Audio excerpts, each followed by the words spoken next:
That's louder.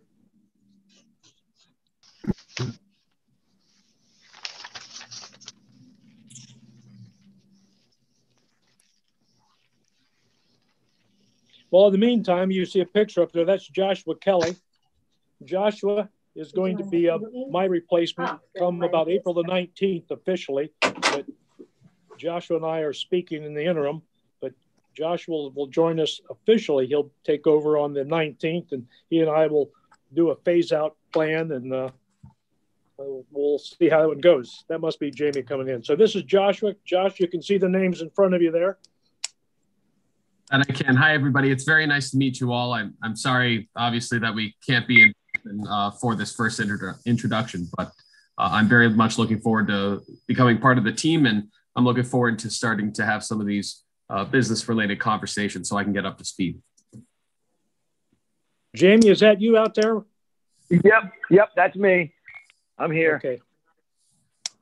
All right, Jamie, I don't know if you caught it. Joshua Kelly is. If you can see him on your screen there, he's my replacement come April the 19th. In the meantime, we'll start. I didn't get in my computer yet. I just called in, so okay. I'm trying to get the computer. Okay. Well, you let us know when you're ready, and we'll kick this off. This is Joe's meeting. And I did print out the documents, so I do have those too. Okay. In case I real quick. Not that we're going to be day traders, Joe, but what the hell happened to the market today?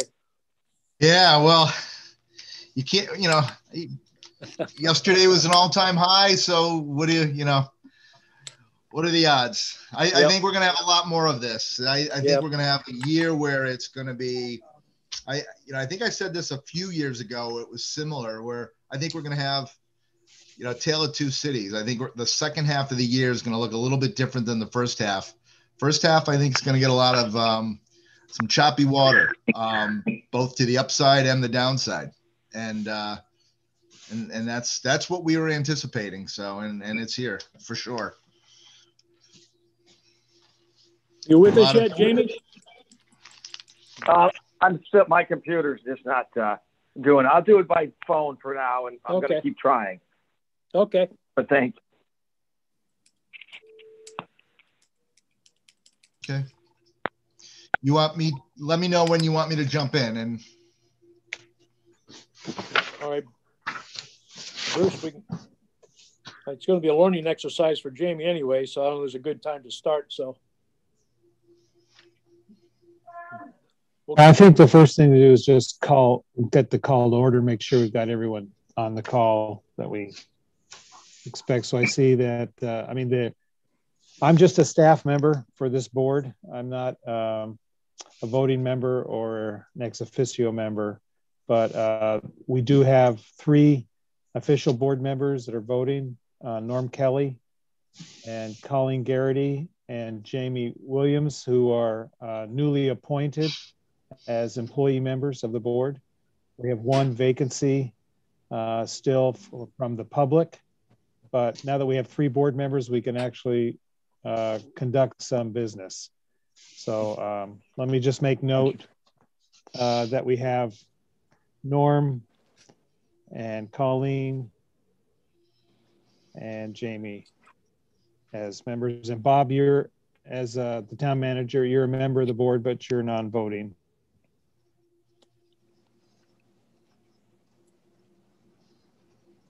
We've got Joe Fortuna as a guest and Josh as a guest. And then I'm working as staff. And Pam's helping us out. Thank you very much, Pam, for helping us monitor this. So I put out an agenda. I'm just asking if there's anything you'd like to add to the agenda so that the board members could, if there's something else you'd like to add, maybe you'd like to add the election of a chair for the board. Yeah, Mr. I mean, Kelly? I would like just an update on the 4th member, where we stand on that, but that can be after Joe drops off. Okay, we'll wait. I think we could go ahead with Joe's presentation now, right? Yeah. Do we need a chairman? If we need a chairman, we ought to have Mr. Kelly, but I can't move that. You guys have to move that. I'll make them. Colleen, why don't you nominate a chairman? Make sure he's got at least a Scottish brogue or something. I can't really hear you, Bob. Oh, no. Can you hear me now? A little better. Wow. I think there's something with this volume. I'm hearing everyone. Can you hear me now? I can hear you now, yeah. Okay. Nominate a chairman with a Scottish brogue is usually a good idea. I'd like to nominate a chairman. Who do you have? Nominate. I'd suggest you nominate Mr. Kelly, but go ahead. Nominate. You would like to nominate Josh Kelly as chairman? No, it's Norman Kelly. Norman. Joshua's our other guest. We've got two Kellys. Oh, I'm sorry, Norman Kelly. Oh my gosh, we got too many Kellys now. That's the third one. So, okay. Somebody second. Just the rogue that distinguishes it. I'll second it. Okay, Jamie second. There we go. We got a chairman. Okay, so let's go ahead, and Joe, can you walk us through last year's results? Okay. And does everybody have the investment review we forwarded? Is that the schedule I'm looking at past 8 years? No, it's the document that the cover page has the aegis, the logo, the bridge, and it's landscape, about 12 pages. Mm-hmm. Yeah. Okay. All right. I'll just go through some of the pages. I don't think it's critical that I don't know if somebody is sharing the screen or is going to put it up there, but I'll just go through like we normally do, and a brief commentary on the market. It's always important that we review the last quarter and the last year, of course, but I think it's most important to really focus on where we're going with the portfolio. Now, having said that, two things. I'm really happy to review the returns because it was we're really pleased with the results of the last year, especially given the year that we had. A year like none other, including the financial crisis, the pandemic year, and the way the markets were impacted were very different. You've heard me speak for a great deal of time about downside protection. We're always, a thumbprint of our team within Morgan Stanley is that we're always protecting the portfolio for downside events in the market. This particular downside that we experienced together on March 20th was unlike any we've had in the past. So despite all of the diversification and all of the things that we and any money manager really have done to correlate portfolios to protect, everything dropped. Gold and cash dropped. Everything went down. So we had the all-time high at February 19th, and then the low point was March 20th. We weren't sure when the actual bottom was from the COVID-related drop, but we also recognize that in addition to the horrible. Yes. Joe, just 1 minute. Pam, if you can put up the Winchester review, it's the tab to the left of this.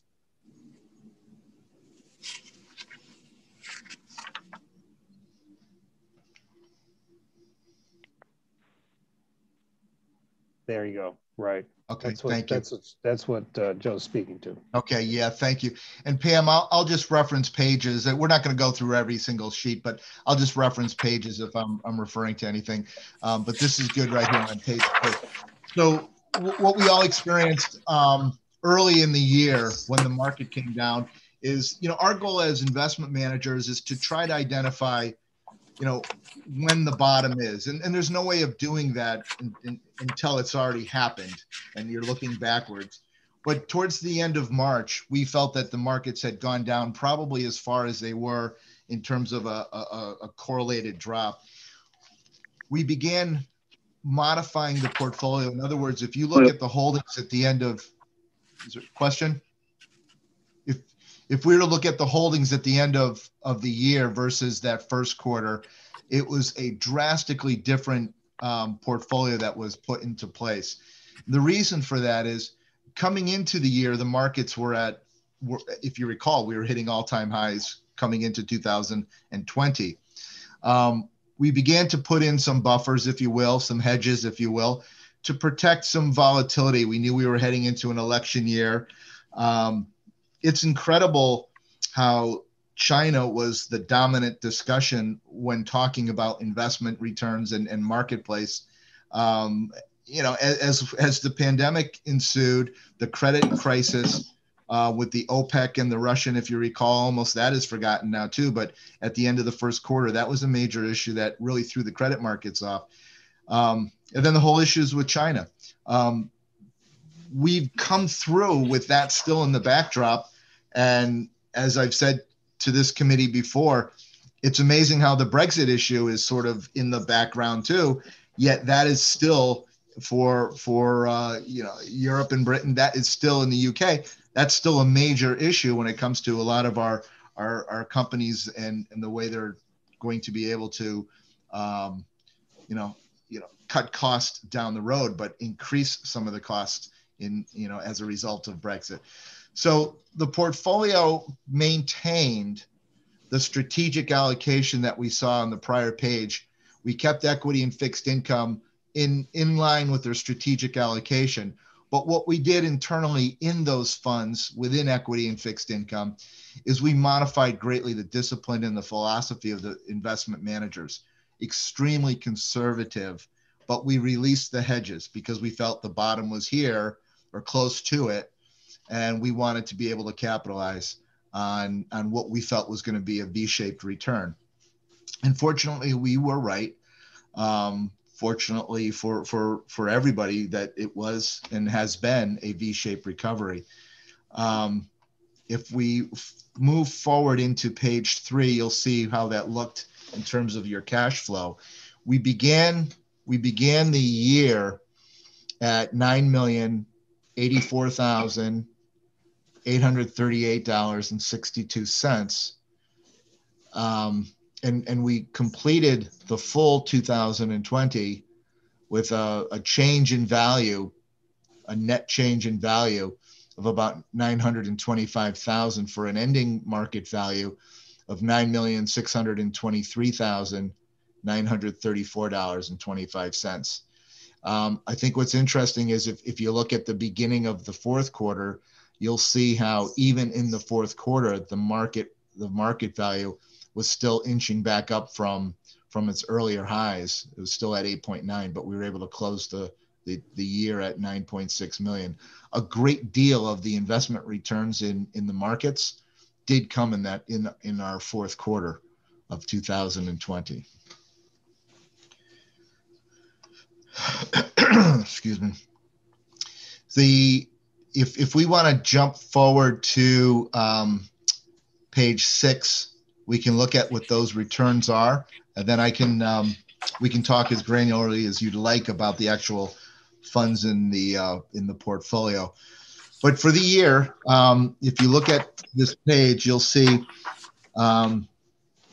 just to go over, for new members and just to reiterate what each of the bars mean on this bar chart, we have your performance is shown in the green and blue, the green representing the gross return, the blue representing the return after fees, the net return.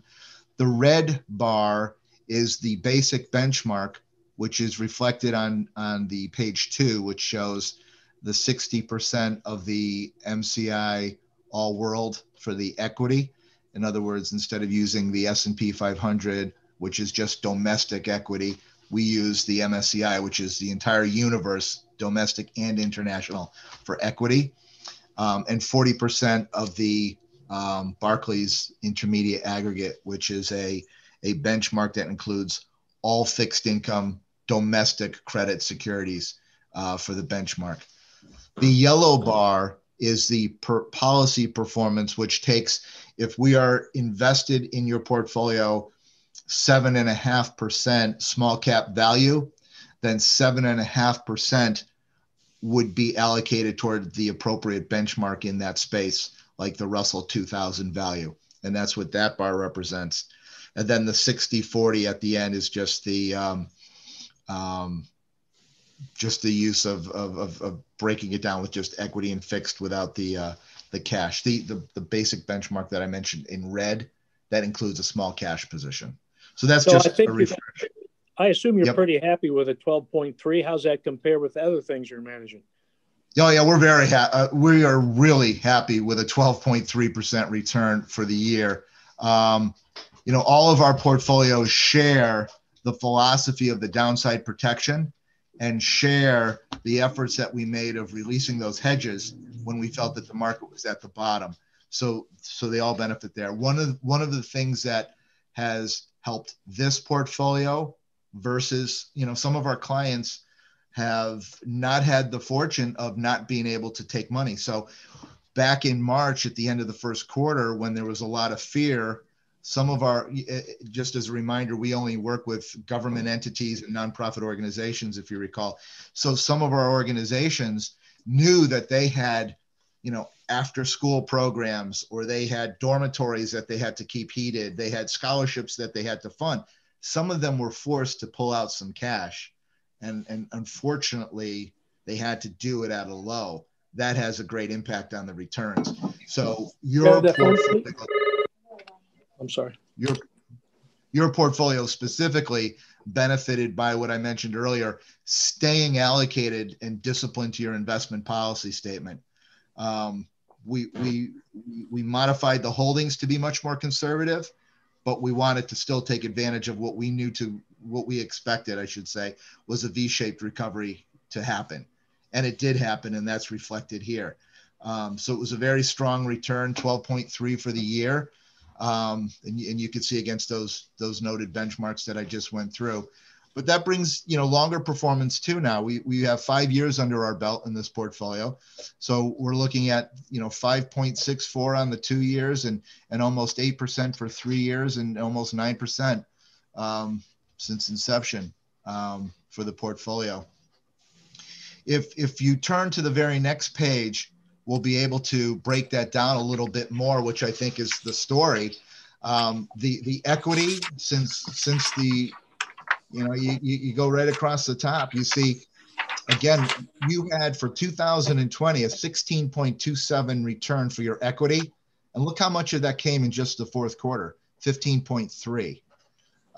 So when I mentioned that was an important part of the year, the 2-year number, equity of 21.16. And fortunately, we're double digits, 10 and 12 for the life of the equities in the portfolio, which, in these types of portfolios where, we have to get appreciation in the years that we can, you've been able to do that. And so from that standpoint, we're very pleased. Fixed income and alternatives, we look at those as working in tandem. Gone, in our opinion, gone are the days where 40% of a portfolio can be in bonds and you don't have to worry about it anymore. Fixed income has given us more fits than equity, to be honest with you. And what we have done is we look at the fixed income and the alternatives together as the stable portion of your portfolio. And you'll see in the alternative sleeve, the holdings, if we look at the holdings, you'll see that although it's alternative, and we've had these conversations before too, they're not the high flying hedge funds at all that often get associated with the alternatives. What you have in your portfolio in the category of alternatives are real estate. You have absolute return funds and managed futures, where the sole purpose and discipline of those managers is to ward off volatility. So when we have directional volatility, and that means up or down, those managers are just trying to keep a level playing field. We're trying to get, between 4 and 6% real return out of that category. And they've been able to do that. You see 6.5 just for the fourth quarter alone in the alternative strategies. So we're very pleased with that, with what those managers have done. Going forward, we have positioned this portfolio. There was additional changes right through the year, including right up through the last few weeks. What we're doing in your portfolio now is we are maintaining a fully allocated equity and fixed income allocation. We're maintaining some of those conservative holdings, but we're tilting a little bit more towards value, away from some of the growth. That has paid off well in the new year. And I'm sorry I don't have through yesterday's close the performance. Sometimes I bring that. I could forward that out to you after the meeting. But that has benefited your portfolio even in 2021, as a lot of the FANG stocks, the big technology companies, have started to give up a little bit of their hold on the S&P. And we saw them as, 4 or 5 or 6 companies really owning 20 to 25% of the S&P's earnings. That's dropped down considerably and continues to drop. So that has benefited and rewarded the portfolio as well. So we're bullish. We sort of think there's 4 reasons to remain bullish. First and foremost, when a new bull market appears, which clearly we are now in post March 20th of 2020, they never historically last for months. They do last for years. And we feel that this is going to be a 2 or 3 year bull run in the market. Having said that, we do anticipate that there will be a lot more volatility. We've already had more volatility in 2021 than we had in all of 2019 in the market. The other thing that we anticipate lingering is the health crisis has brought unprecedented monetary and fiscal stimulus. We see the 1.9 trillion is now going to come in addition to the unprecedented stimulus that we have already experienced in the market. That is a lot of liquidity, easy money almost, where access to funds benefits the equity markets specifically. There have been economic surprises as well. Companies clearly, just from the operating leverage, we know what the unemployment numbers are, and that has a very big impact on consumer sales. However, there is a bigger impact on profitability as companies have reduced their labor costs for now, and that has increased to the upside a lot of the surprises with a lot of the earnings that are coming out right now. So Morgan Stanley is anticipating growth for 2021 to be somewhere in the 4 to 6% range. And a lot of that showing up after June 30th, the second half of the year.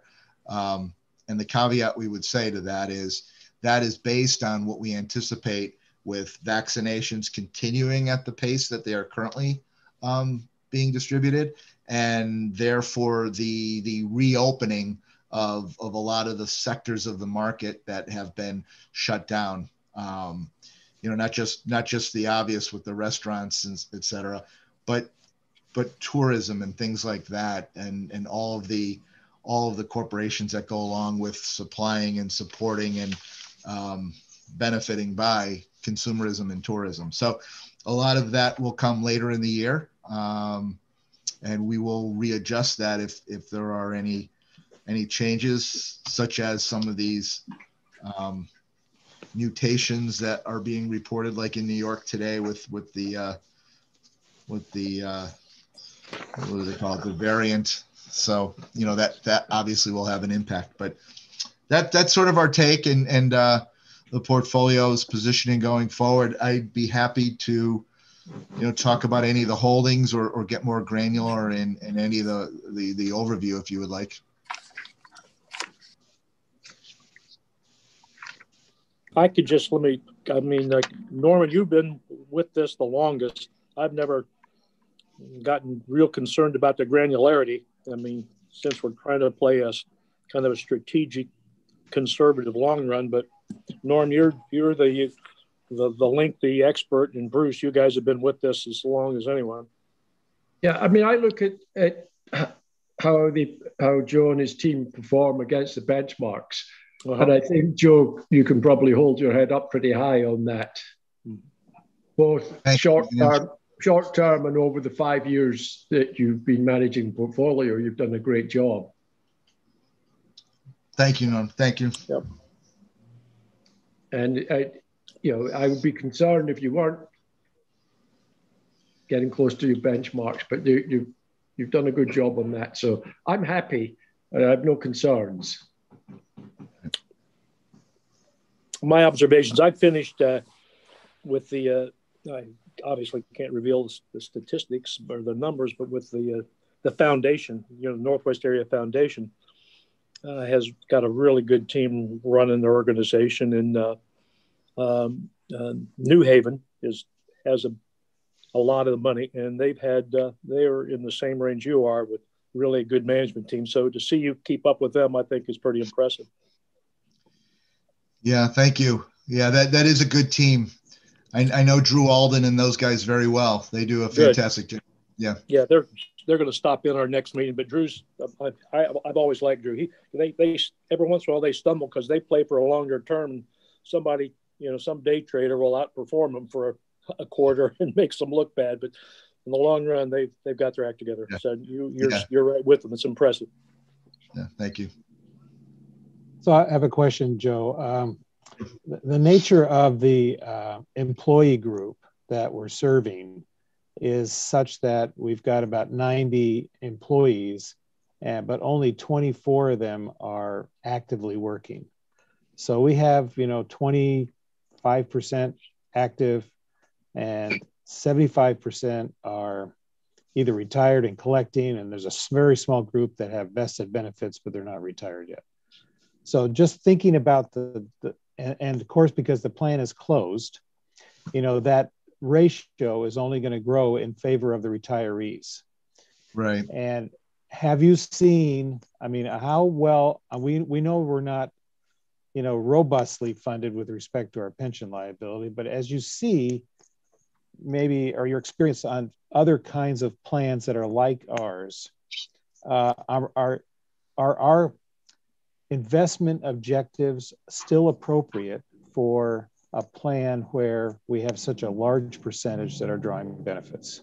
Yeah, that's an excellent question. That is something we do discuss with this portfolio, because we've been made aware of that ratio, and we know it's going to continue that way. One of the things we would probably recommend is that, look, we want our cake and eat it too. From our standpoint, we want to be able to be in the equity markets because that's where the returns are coming from.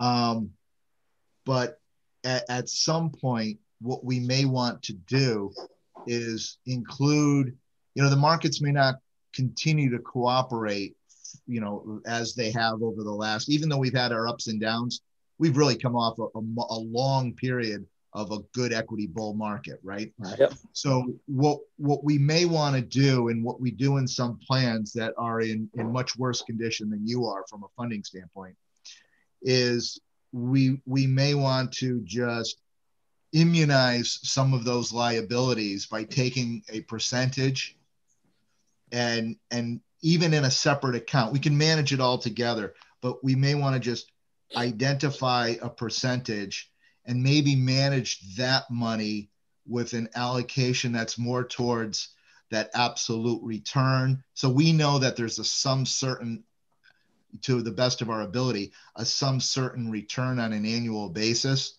versus a market return. I'm not saying you carve the individuals out, but just diversify it that way so that there's always sort of a floor in the portfolio that, based on what the assumptions, based on your distributions, you're never going to have to go into the equity or into the investments for it. You have that stable return. Kind of hedge a piece of our own funds. Yeah. What do you think, Norm? That sounds like, doesn't sound like a bad. Of course, we're going to see lower returns as a result of that, but still. it's something we should think about. I don't think we should make a decision today, but certainly something we should be thinking about. It's a good point brought up. And I would say a big part of that discussion really has to do with the assumption. Right now would not be the time to do that because we feel that there is going to be good returns in the market. We're talking about when we stumble and we run into a period where we anticipate, a flat equity market for a 6-month, 8-month, 9-month period. That's where it impacts the portfolios. We just want to protect future purchasing power of the portfolio. That's all. And would a projection of upcoming retirements be helpful in deciding when to do that? It would. What we would ask for is the projection in terms of, dollars percentage wise, so we can look at the portfolio in terms of overall percentages. You're immunizing future liabilities that way, and it hurts a little bit if the markets surprise us and the equities do go, in that period where we may assume our assumptions are going to be a lower growth return. It hurts if it's a better equity return than anticipated. But as you know, that pain is a lot greater if it's the other way around. So consistent with everything we do in your portfolios, protecting the assets that are in there and securing the purchasing power would I think be a prudent way to go.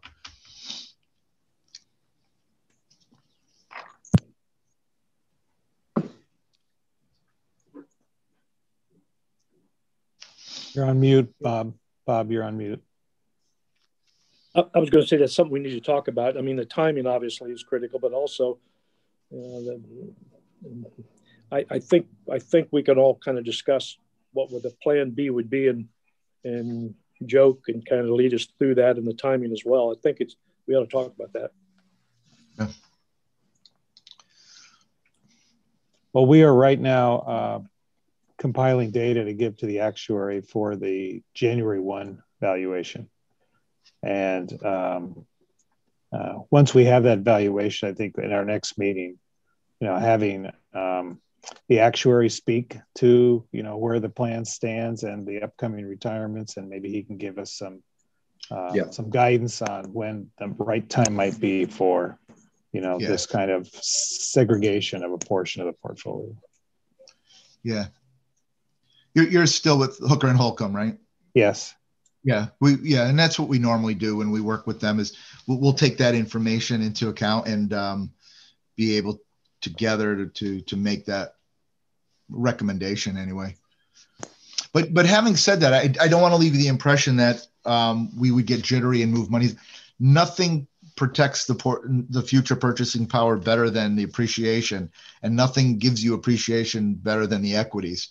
So it would never be dollar for dollar. It would just be a portion of the monies just to know that there's the stability in the portfolio.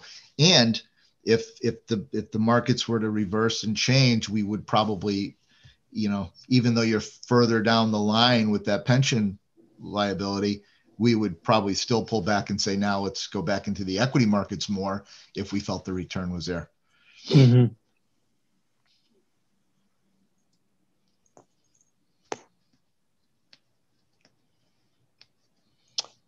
Okay.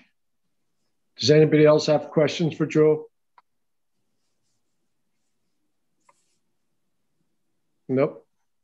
Okay, Joe, thanks very much. Okay, thank you. And we'll have you later in the year. I just have one final question there, Norm. Joe, do you is it worthwhile for us to have you come back and talk to us about first quarter results, or better at the 6-month mark?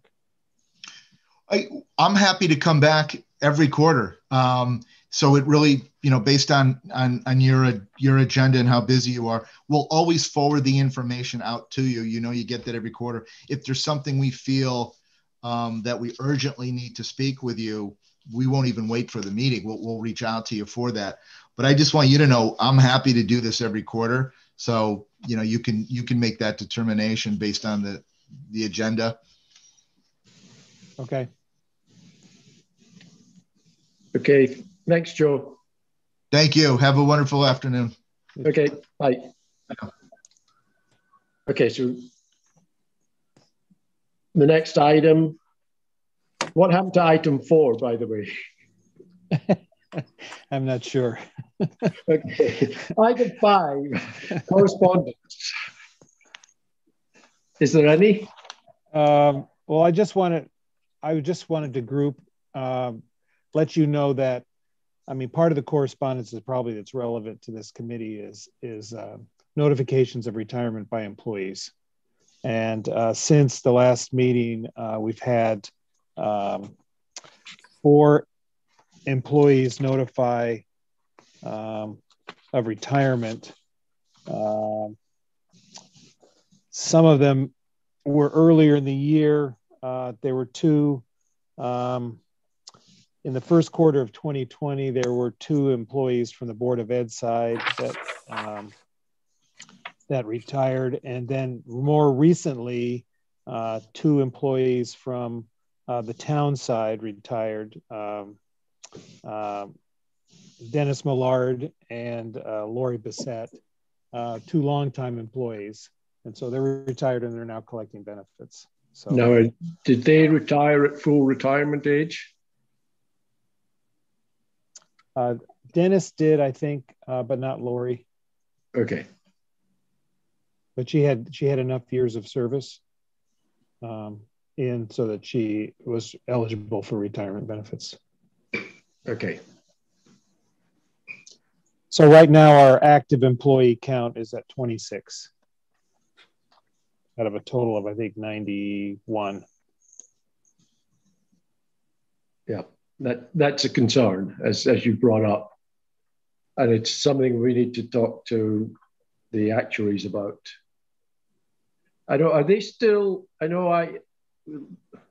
Last time we met with the actuaries was probably 18 months ago, or maybe a little bit longer. I'd asked them to reduce the period, each year reduce the period that they're writing off the deficit by. I presume they're still doing that. Yes, they are. The valuation that we will get as of January 1 this year will have an 18-year amortization. Rather than 19 years. Rather than 19. It'll come down every year by 1. Yeah.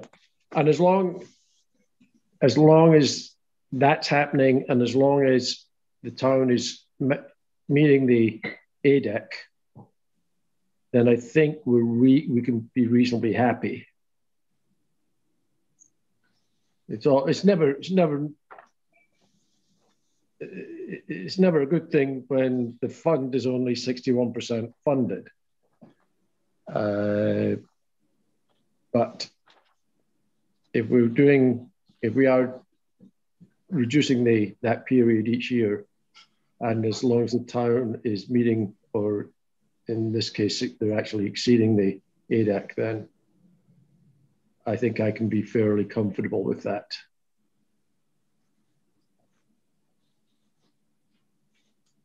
So would you like me just to review those other 2 documents? Sure, yes.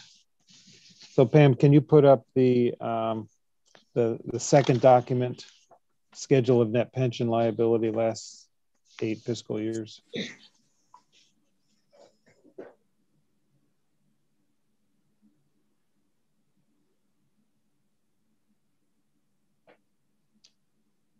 So this is the report of the net pension liability that the actuaries prepared for our June 30th, 2020 annual or comprehensive annual financial report. And so these numbers appear in that report as disclosure. The 61%, which is the 4th line down in the first column, that's our fiduciary net position as a total of our total pension liability. You'll see that the top line, the pension liability, has been growing fairly, steadily since 2017. The reason for that is that the discount rate has been lowered a couple of, it's down, I think, 6.7%, 6.75% at this point. It was a little bit higher in earlier years, which tends to lower the pension liability calculation. But also, as Norm pointed out, the past, the amortization of the past deficit is coming down, and it's getting reduced by 1 year every year, which tends to require the town's contribution to increase every year. And I'll show you that in just a moment. But we are, the net pension liability is at 5.4 million, but that's based on a planned fiduciary net position of 8.6. Most of that is coming out of the investment portfolio. And you can see that we saw an increase in the investment portfolio year over year, measured as of January. So I expect that if the equity positions hold, that the planned fiduciary net position at the end of June of this year will be increased over that 8.6 million. And we might even see a stabilization of the net pension liability in the $5 million range. It's hard to say what it will be. I'm just giving you an idea of where, if we can stabilize that, then I think we'll be fine in the long run. So, how does that 8.6 million compare to the 9.6 million that we have in the plan? Well, that 8.6 million was measured as of June 30th. Is that the 9.6 as of June 30th, or is it most of the 9.6 as of June 30th? Yes. So we should, if we can hold on to this, the 9.6, through the end of June, then we'll get a much better picture as of June 30th, 2021. But this was kind of, I wouldn't say is at the low point, but it was bouncing off the low point, in March. Right. And we haven't changed the discount rate. So the pension liability shouldn't grow as much as it has in the last few years. That's right. Right. It's staying at 6.75. Now that pension liability for the people who are receiving pensions, their pension liability basically drops because they've got 1 year less. I.e., because it's based on expected life expectancy. Right. That's right. And that's an interesting point. Life expectancy has dropped quite considerably this year. Yeah. Unfortunately, because of COVID. Over a year. Yep. That will be interesting. That'll be interesting to ask the actuary how the COVID impacts the life expectancy. Right. I don't know if everyone's aware, but life expectancy of white American dropped a year, and I think blacks and Puerto Ricans 2 to 3 years. So just for people that are new to the committee, that means it's a terrible way to look at it, but the sooner you die, the less it costs us. But it shows. Go ahead. It shows the impact of what COVID has had on the health of older Americans. Yeah. Right. So anyway, this schedule is probably a good one for you to hang on to, just so that you see the history of it. If you go back into the early part of this schedule, 2016, 2015, 2014, 2013, you see that the net pension liabilities were in the 7 to 6, even as high as $9 million. And that was because at that point, the town was not making the minimum actuarially determined employer contribution for financial reasons. They just were not contributing at that rate. And so the actuaries could only assume that the plan would not remain solvent through the end of the plan. And when they make that determination, then they have to lower the discount rate on the liability, and substantially. And so that's when it grew to, in 2016, to a liability of $16 million. That's the top line, and the net pension liability of $9 million. But the following year, they determined that because the town was making the minimum contribution and even exceeding it, they determined that they could use a much higher discount rate, and that lowered the total pension liability calculation, and it also reduced substantially the net pension liability. So, and we were determined to be 67% funded back in 2017. So I think the fact that we went from 66% at the end of fiscal 19 to 61% at fiscal 20 was mostly due to the performance of the portfolio over that time period. And we were still not fully out of the V-shaped recovery or valley that we experienced, the portfolio experienced last year. So hopefully, again, we can retain the gains that we've seen in the portfolio, and that percentage will jump up into the high 60s again.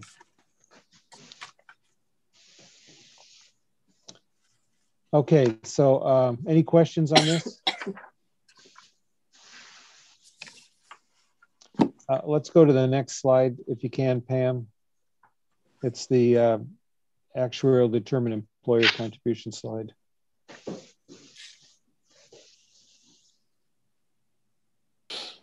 ADEC status, right? Okay, so this shows you what the actuary has determined the employer contribution should be, and in fiscal 19, ADEC is split, and it does this every year, into several buckets, and these buckets determine which entity or sub-entity of the town needs to make the contribution. And so right now we have actually 5 categories: the town, which are all the town employees, the Board of Ed, the sewer, the employees that work for the sewer fund, and the employees that work for the water fund. And so in fiscal 19, the total determination was $479,000. The town, or all those entities, combined to make a $552,000 contribution.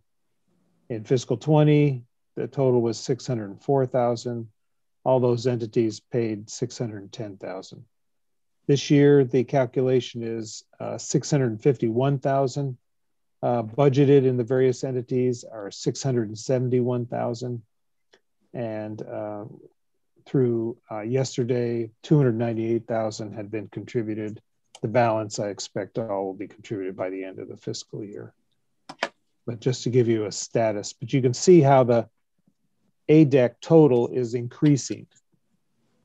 And that's increasing because the amortization period is coming down. That means that the liability has to be divided up into smaller increments, into larger increments over a smaller period of time. And that's why the contribution is increasing. So, but I think that just so you are the Board of Selectmen has adopted a policy to fully fund the ADEC each year. And so has the Water and Sewer Commission. And I expect that the Board of Ed will follow that. Okay. Any questions on that?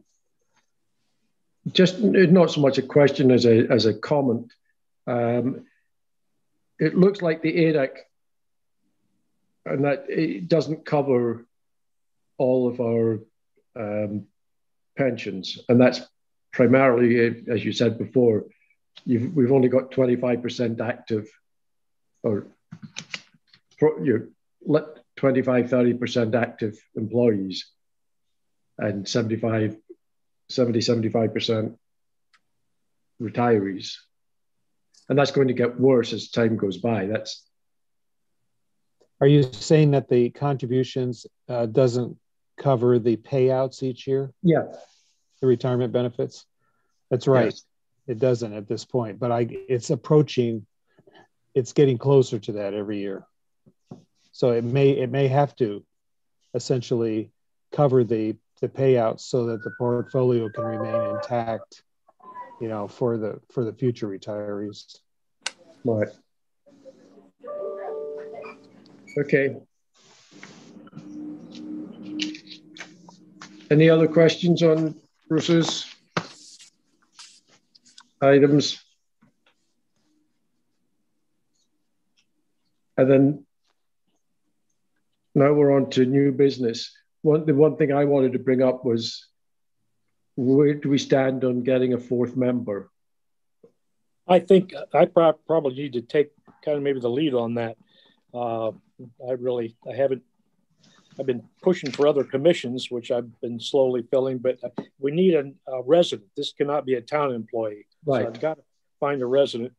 And I mean, you're up there in Winchester, so I'd ask you to keep your ears open. And meantime, I just need to be more assertive in finding a resident. I'm trying to find someone with a financial background, obviously, to help us on this. Right. I need to be more aggressive. So I made notes to go do that. Okay. And then last thing, the next meeting, we'll have the actuaries go over the January valuation. Yeah, right, so right, and I would think that early May might be a good time. Not a really good time. I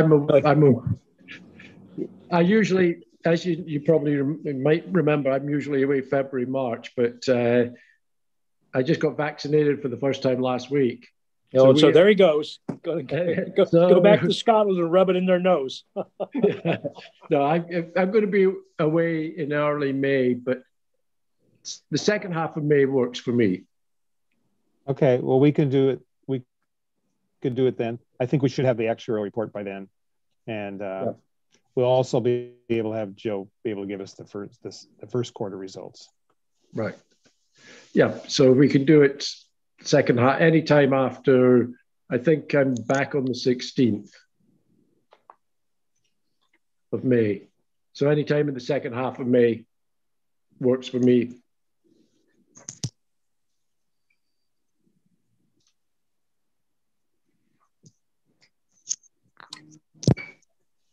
Yeah, so usually we, Thursday afternoon, the 20th, May 20th, perhaps at 4 o'clock. Maybe we can tentatively set that date. Yep. Yeah, I'll put that in my calendar for now. I'm pretty sure that works.